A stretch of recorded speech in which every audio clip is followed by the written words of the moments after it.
भगवान गौतम बुद्ध प्राणी हिंसा के सख्त विरोधी थे। उन्होंने उच्चाशयन महाशयन का निषेध किया है।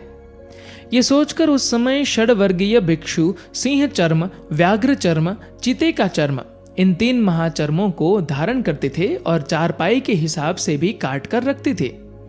चारपाई के भीतर भी बिछाते थे और बाहर भी। लोग देखकर हैरान हुए। भगवान से ये बात कही। भगवान बोले, भिक्षुओं, महाचर्मों को, सिंह, बाघ और चीते के चर्म को नहीं धारण करना चाहिए। जो धारण करे उसे दुष्कृत का दोष होता है। बुद्ध भगवान ने अनेक प्रकार से प्राणी हिंसा की निंदा और उसके त्याग की प्रशंसा की है। उन्होंने कहा है कि कोई भी चर्म नहीं धारण करना चाहिए। जो धारण करे उसे दुक्कट का दोष होता है। अहिंसा के बारे में बुद्ध के उपदेश इस प्रकार है, जैसे मैं हूं वैसे ही वे है, और जैसे वे है वैसा ही मैं हूं।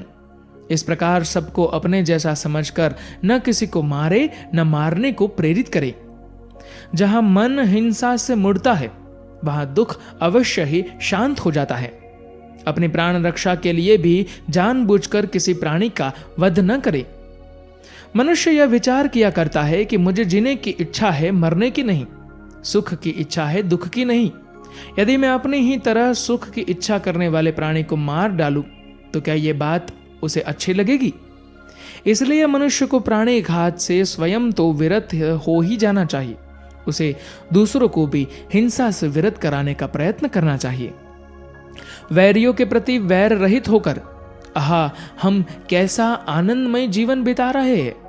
वैरी मनुष्यों के बीच अवैरी होकर विहार कर रहे हैं। पहले 3 ही रोग थे, इच्छा, क्षुधा और बुढ़ापा। पशु हिंसा के बढ़ते बढ़ते वे 98 हो गए। ये याजक, ये पुरोहित निर्दोष पशुओं का वध कराते हैं, धर्म का ध्वंस करते हैं। यज्ञ के नाम पर की गई यह पशु हिंसा निश्चय ही निंदित और नीच कर्म है। प्राचीन पंडितों ने ऐसे याजकों की निंदा की है। पहले ब्राह्मण यज्ञ में गाय का हनन नहीं करते थे। जैसे माता, पिता, भ्राता और दूसरे बंधु बांधव, वैसे ही ये गाय हमारी परम मित्र है। ये अन्न, बल, वर्ण और सुख देने वाली है। किंतु मनुष्य भोगों को देखकर कालांतर में ये ब्राह्मण भी लोभग्रस्त हो गए। उनकी नियत बदल गई। मंत्रों को रच रच कर वे इक्ष्वाकु राजा के पास पहुंचे और उसके धन ऐश्वर्य की प्रशंसा करके उसे पशु यज्ञ करने के लिए प्रेरित किया। उन्होंने उससे कहा, जैसे पानी, पृथ्वी, धन और धान्य प्राणियों के उपभोग की वस्तुएं है, उसी प्रकार ये गाय भी मनुष्यों के लिए उपभोग्य है। अतः तू यज्ञ कर।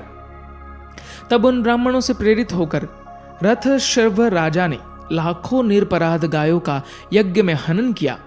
जो बेचारी न पैर से मारती है न सिंग से, जो भेड़ की नाई सीधी और प्यारी है और जो घड़ा भर दूध देती है, उनके सिंग पकड़कर राजा ने शस्त्र से उनका वध किया। ये देखकर देव, पितर, इंद्र, असुर और राक्षस चिल्ला उठे। अधर्म हुआ जो गाय के ऊपर शस्त्र गिरा।